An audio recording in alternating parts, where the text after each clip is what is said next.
اگر آپ کا 9 یا 12 مہینے کا بچہ اپنا نام سن کر ریاکٹ نہیں کرتا، آنکھوں میں دیکھنے سے کتراتا ہے یا ایک ہی ایکشن بار بار رپیٹ کرتا ہے اور تیز روشنی، اونچی آوازوں یا ٹچ سے بہت اریٹیٹ ہوتا ہے، تو یہ صرف اس کی عادت نہیں، یہ آٹزم کی علامت بھی ہو سکتی ہے۔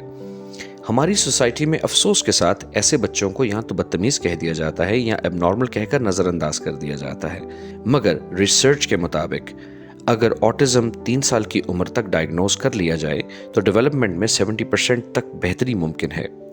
آٹزم کا مطلب یہ نہیں کہ بچہ کچھ کبھی سیکھ نہیں سکتا، بس اسے سکھانے کا طریقہ دوسروں سے الگ ہوتا ہے۔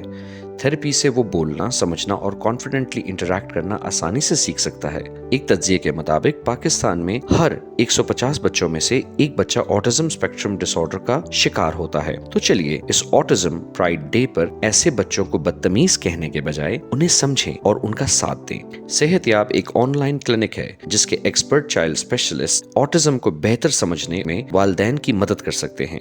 ہماری ویب سائٹ www.sehatyab.com پر جائیں اور ہماری ڈاکٹر سے اپائنٹمنٹ بک کریں۔